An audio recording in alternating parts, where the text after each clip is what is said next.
Hey, salut tout le monde. Nous voici aujourd'hui dans une nouvelle vidéo pour vous parler des livres qui me font extrêmement envie et qui sont dans ma wishlist sur Glyph.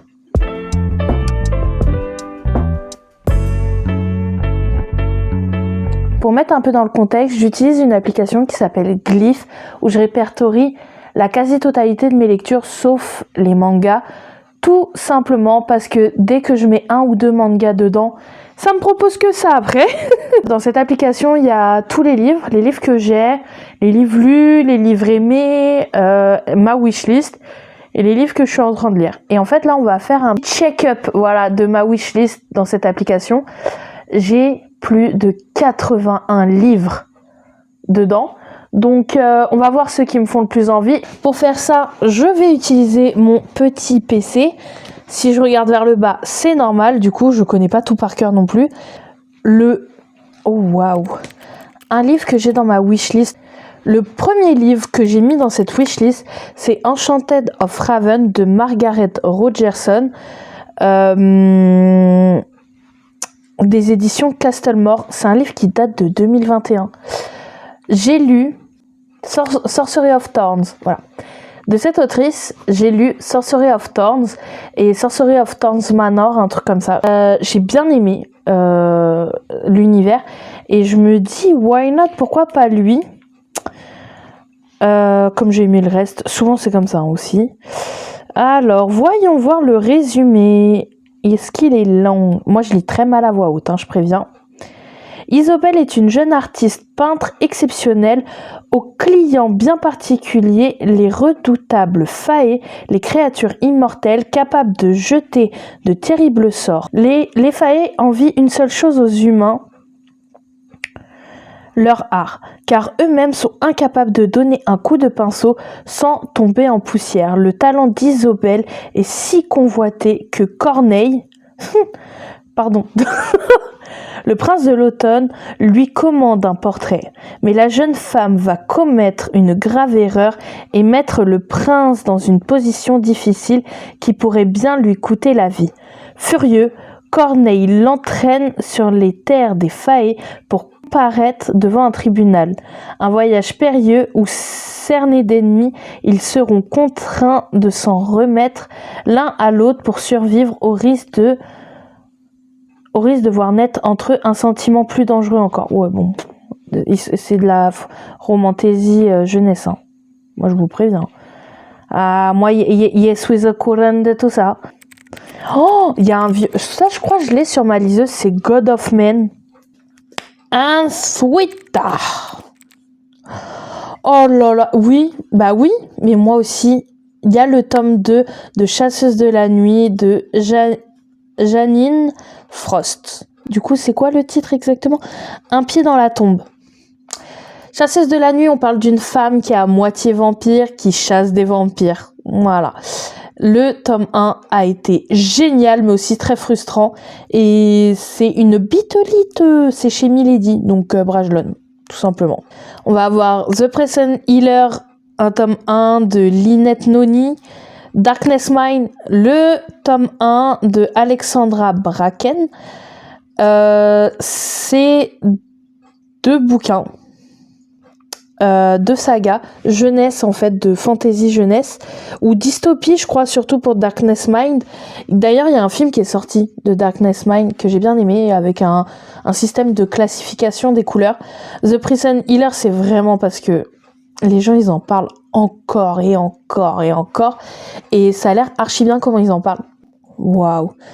Il y a un livre de chez Bookmark, je crois, c'est, si je me trompe pas, c'est les fiançailles obscures. Tout ce qui est Bookmark, j'aimerais tellement en avoir énormément. C'est pareil, de la romantaisie, c'est mariage arrangé et tout, je crois. Je sais plus de quoi ça parle. Je me souviens, j'avais vu un résumé, j'étais à fond dedans. J'avais trop envie de le lire. Mais ouais, je lis très très peu les résumés, de toute façon, vous êtes censés le savoir. Witch and Wolf. Pareil, attendez. Article 1, on ne se mélange pas. Bah c'est génial. Quand 3 sorcières Quand 3 sorcières sont témoins d'un drame, tout bascule dans le monde des ombres. Des amis aussi proches que tes sœurs, contraintes à se dissimuler parmi les loups pour sauver leur vie. S'il y a bien un endroit au monde où la magie est puissante, c'est à Fallen Creek. Les descendants des plus puissants sorciers y demeurent, les loups y pullulent, les vampires s'y tirent. Oh, ça a l'air sympa. En vrai, s'il y a 3 tomes, un par ami là. Ensuite, Mad Majesty de chez Hugo New Romance. C'est d'Elinda Dane. Il est sorti en format de poche. Je crois que ça va être un des premiers livres que j'achèterai. Ouais, j'ai très très envie de l'acheter. Toujours chez Hugo New Romance, il y a King of Sins, le tome 1, La colère, de Anna Young. Je crois que c'est une histoire de mariage arrangé avec des rois des rois ou des princes dans la vie moderne actuellement. Et ça a l'air trop bien. Ça me donne trop envie. Il y a le tome 4 de Shadowfire de C.N. Crawford. J'adore C.N. Crawford. Chez Corrigan.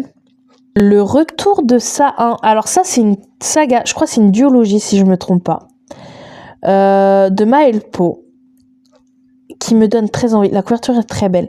J'ai tellement entendu de bon sur cette histoire.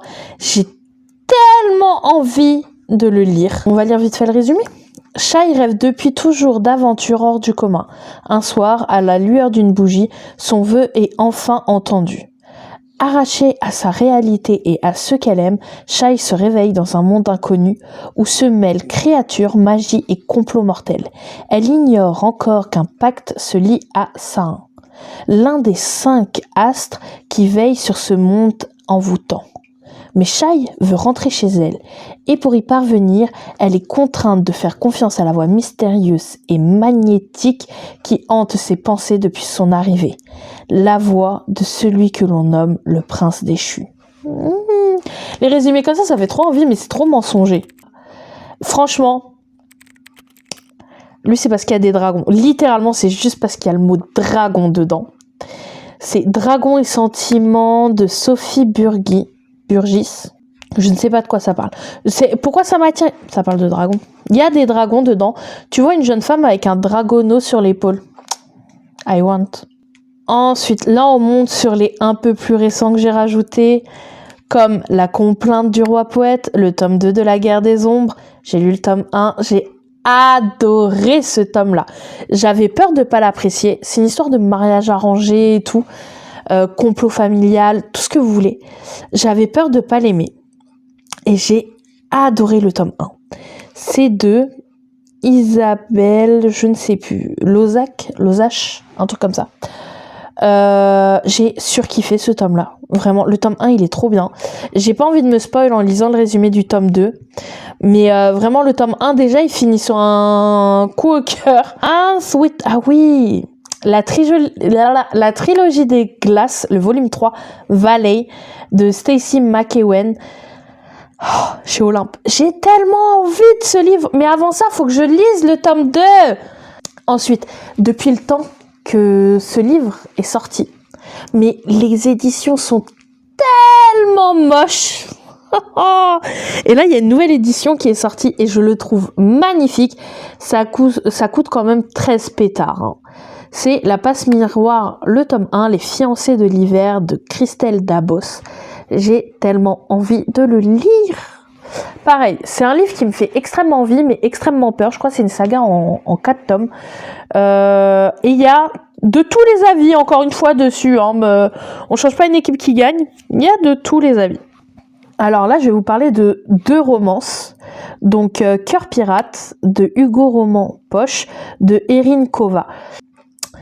Alors, le résumé. Pirate redoutable des mers du Sud, Morgan Kerr est de retour à Lys. Bien décidé à laver son nom 5 ans après les événements qui l'ont obligé à fuir. Pour y parvenir, il a une cible, Victoire de Torcy. C'est dans le 77 ça. Cette dernière fille du chancelier du roi, n'a qu'une obsession, tuer le meurtrier de sa mère. Quand ils se rencontrent au dernier bal de la saison, l'attirant se mêle bientôt à la haine. Enemies to Lovers encore. Ensuite, bien entendu, de HarperCollins, il y a La ferme des sapins de Noël de Laurie Gilmore. On va aller chez Hugo Romantesi avec Divine Darkness de Anatrice. J'ai déjà 2 tomes 1 d'elle, enfin un one shot et un tome 1. C'est La reine courtisane et la guilde des ombres, je crois. Ces livres me font peur, mais j'ai extrêmement envie de les lire. En fait, là, le truc, c'est que c'est des briquettes. Et je crois que Divine Darkness, c'est plus petit. Il y a aussi La loi des catacombes de Marion Bertoli, des éditions Poche, toujours, Hugo Roman. Et en fait, lui, je l'ai vu dans les vlogmas des youtubeuses qui avaient comment ça s'appelle ? Qui avait le calendrier de l'Avent Hugo Roman. Windy City, le tome 1. Voilà, ma cousine me l'a lu. Enfin, l'a lu. Elle me l'a pas lu à moi, mais elle l'a lu. Et il avait l'air trop bien. Et elle m'a dit, oui, lis-le et tout, tu le kifferas, il est trop bien. Je dois vous avouer, il y a énormément de livres qui me font envie. Je pourrais y aller et en acheter un de temps en temps. Mais je sais pas si cette vidéo va sortir avant celle du challenge, mais je me suis fixé un challenge. C'est pas un no-buy. Bon, du coup, j'espère que cette vidéo vous aura plu et je vous dis à bientôt dans une prochaine vidéo. Bye bye!